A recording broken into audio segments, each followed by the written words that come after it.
Welcome to Iron Financial, where we forge stronger portfolios by cutting through market weakness. Today, we are stepping right into a financial war zone. We're looking at a company whose stock has just been absolutely decimated.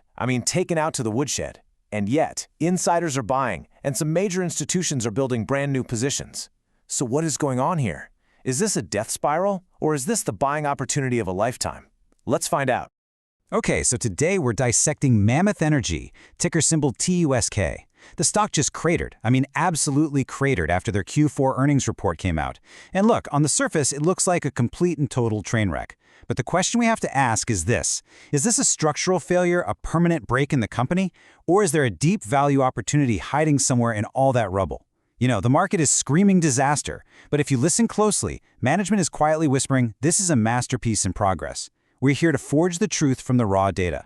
Whoa. Let's not sugarcoat this for a second. The market backlash was completely justified. Because these numbers, they're an absolute disaster. I'm not talking about a minor rounding error, not a little slip-up. Wall Street expected over $40 million in revenue. Mammoth delivered less than $10 million. That's not just missing the target, that's like aiming at the target and hitting a building in a different zip code. A $30 million shortfall isn't just a miscalculation, it's a giant flashing red light signaling a fundamental breakdown in the business. And it gets so much worse. The bottom line was a complete bloodbath. Wall Street, they braced themselves for a loss of about 8 cents a share. They were prepared for that. Mammoth handed them a loss of 26 cents. That is more than triple the expected damage. You called it a crack in the armor earlier? No, this is a gaping, smoking hole where the engine of the company is supposed to be. The market doesn't forgive this kind of operational failure. It doesn't pat you on the back and say, try again. It punishes it, swiftly and brutally. All right. The market sees blood in the water, and you've laid out exactly why. It's a bad scene. But that's only one side of the ledger. Management is painting a totally different picture, one of a strategic pivot, not some desperate panic. So, here's how we're going to break this all down today. First, we are going to dig right into the earnings catastrophe that has everyone running for the hills. Second, we'll analyze management's supposed blueprint for a rebuild. Third, we're going to stress test that new foundation and look for any and all cracks. Fourth, we're going to follow the big money, see what the institutional players are really doing, and finally, we will deliver the Iron Financial verdict. So let's get into it. Section 1. The earnings catastrophe. Before we can even begin to entertain the idea of a turnaround, we have to stare this beast right in the eye. Let's examine the raw numbers that triggered this market panic. Think of this as the official damage report from the front lines. I want you to really focus on the scale here. A revenue miss of this size, it just isn't a simple forecasting error. No way. This points to a systemic failure deep inside their operations. At $9.46 million, their actual revenue wasn't just a catastrophic miss against that $40 million estimate, it was also a decline from the $10 million they managed to generate in the same quarter last year. In the world of finance, that's not just stalling out, you're actively going in reverse. And please, don't overlook the bottom line. Let's be very clear about this. We're talking about a $12.3 million loss just from their core continuing operations. This isn't just a problem, it's a problem that is accelerating. Their loss in the exact same quarter last year was actually smaller, at $9.6 million. So what does that tell you? The company is hemorrhaging cash, and the wound is actually getting wider. Lower revenue and a bigger loss, that's the textbook definition of a company in serious distress. And here's the real kicker. Here's what seals it for me. Management is actually admitting it. Their own chief financial officer came right out and said their execution wasn't up to par. Come on. This isn't me being cynical. This is a direct confession from the cockpit. You cannot build a fortress on a sinkhole, and right now, their operations are looking pretty darn swampy. When the people in charge admit they flat out dropped the ball, you have to seriously wonder if this is a one-time fluke or a sign of much deeper rot. This is a 5-alarm fire of operational failure. Okay, I hear you. The damage report is grim. Operationally, it's a failing grade, no question. But every story has two sides. So now we're going to pivot hard to the bull case. Let's really examine management's blueprint for a rebuild. Their argument is that this wasn't some accidental collapse. No, this was a controlled demolition. They were clearing the ground to build a much, much stronger foundation. Now here's the absolute core of the bull argument. Management is framing these abysmal numbers as a feature, not a bug.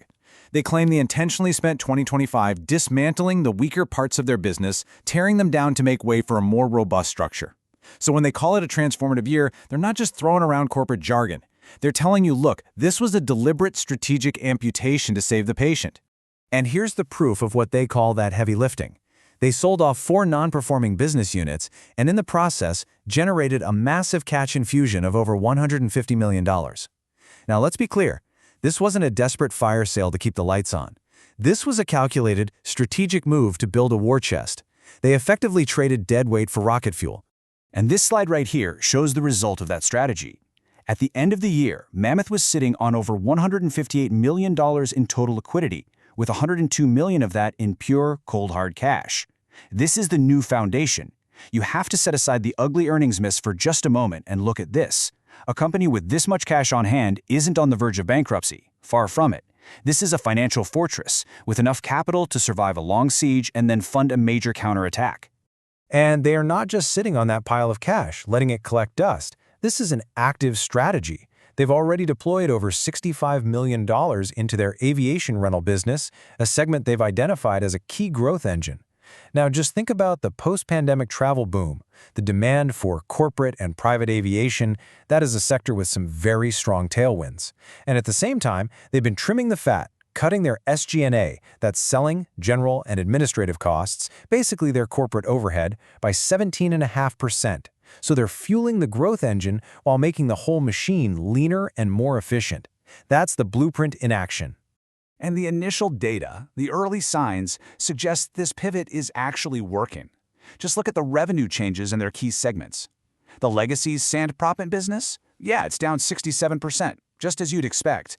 But their new focus areas are absolutely exploding. Infrastructure services are up 200%. Rental services, the area where they've invested so heavily, are up 175%. This is the new Mammoth taking shape, right before our eyes. It's a clear, undeniable shift from a decaying old business to high-growth sectors. The blueprint is becoming a reality. Okay, hold on. That's a very compelling story, I'll give you that, but a pile of cash doesn't guarantee success. A blueprint is completely useless if the construction crew is incompetent. So, let's talk about the cracks in this supposedly new foundation, because from where I'm sitting, they look like deep, structural fissures running right through the heart of their entire legacy business. Just look at these numbers. I mean, really look at them. This is for their legacy sand proppant business. Revenue didn't just decline, it fell off a cliff. We're talking a 67% collapse in a single year. This is not a managed decline. This is a business in a death spiral. And remember, this was once the very bedrock of their entire operation. You can't just brush aside a collapse of this magnitude. And you cannot blame this on just a tough market. Let's drill down into why this is happening. The fracking industry has fundamentally changed. Companies are shifting to cheaper, lower quality, in-basin sand that's available right there at the wellhead. Why? Because it saves them a fortune on transportation costs. Mammoth's high-quality sand, which has to be railed in from far away, is becoming a niche, luxury product. That's exactly why their sales volume is down almost 29%, and the price they can even get per ton is down nearly 18%. This isn't just a headwind, it's a hurricane of secular, long-term decline. Why would any sane investor build their portfolio on this crumbling pillar? So for all the hype, all the excitement about growth in these new, tiny segments, the core of what this company used to be is rotting from the inside out. And let's look at the final score after this so-called transformative year. The total revenue for 2025 was lower than it was in 2024. After all the smoke and mirrors, after all the strategic pivots and asset sales, this is still a company that is shrinking, not growing. The hole they need to dig themselves out of is actually getting deeper by the day. Okay. You've laid out a very powerful bear case, and it's all based on that operational weakness, which is real. But the bull case still stands on that fortress of a balance sheet. That cash is undeniable. So where does that leave us? Let's look at the ultimate tiebreaker. What is the smart money doing? Are the big institutions buying the turnaround story, or are they fleeing the operational decay? It's time to follow the money. Let's start with the bears, because the selling here is a straight-up 5-alarm fire. ValueWorks liquidated 99.4% of their massive 2 million share position. They're out. Castle Knights sold every single share they owned, 100% gone. The Royal Bank of Canada is 99% out. This isn't just rebalancing a portfolio or trimming a position. This is a full-blown institutional exodus. They are voting with their wallets, and the vote is a resounding, deafening, abandoned ship. But that's only half the story, and you know it. For every institution that's heading for the exits, another one is looking at this and seeing a fire sale. Look at the buyers. You've got Morgan Stanley more than doubling their position. Russell Investments made a massive move, increasing their stake by over 11,000%. That signals a major strategic shift in their view of the company. And then you have new players, like Corient Private Wealth, coming in cold and establishing a brand new position from scratch. This is the very definition of an institutional battleground. One side sees a sinking ship, the other sees a deep value opportunity. The battle lines are very clearly drawn. And then you have to look at the insider signal. Over the last 6 months, there has been only one insider trade, a buy. A director, Arthur Amron, personally went to the market and bought 10,000 shares with his own cash. But maybe, just maybe, what's more important is what didn't happen. There have been 0 insider sales. Nobody on the inside is cashing out. Now, it's not a massive purchase, I'll grant you that, but it is a powerful vote of confidence from someone with a front-row seat to this whole turnaround. They are putting their own capital on the line, betting on the success of their own blueprint. So, here's where we stand. On my side, you have a disastrous earnings report, a legacy business in an absolute freefall with no signs of hitting a bottom, and major long-term institutions fleeing for their lives. It's a house with a foundation that's crumbling into dust. And on my side, you have a mountain of cash, a clear and funded turnaround plan with early signs of explosive growth in new segments, and a brand new wave of smart money institutions buying in aggressively. That brings us to our final section, the iron verdict. Is Mammoth Energy an opportunity, or is it a trap? This slide, right here, perfectly encapsulates the entire conflict. The bull case is forged in the strength of the balance sheet. You've got over $150 million in liquidity, a new growth engine, and new institutional buyers piling in. It's a financial fortress designed to withstand a very long siege, but the bear case is built on the undeniable, in-your-face weakness of the operations. Can you honestly trust a management team that presided over this kind of collapse to execute a complex, difficult rebuild? Can their new, small growth areas possibly grow fast enough to offset the rapid decay in their core business? That's the billion-dollar question that every single investor has to answer for themselves. Here at Iron Financial, our final verdict is this. Mammoth Energy is a high-risk, high-reward, speculative turnaround play. That foundation of cash provides a very significant buffer against bankruptcy. It gives them time. So this is an opportunity for investors with an iron will and a long-term time horizon who are betting squarely on management's ability to execute this pivot into new growth areas. But let's be crystal clear about this. This is a trap for anyone who is seeking stability or a quick profit. The risk of continued operational failure is immense. The heavy lifting on the balance sheet is done. That part's over.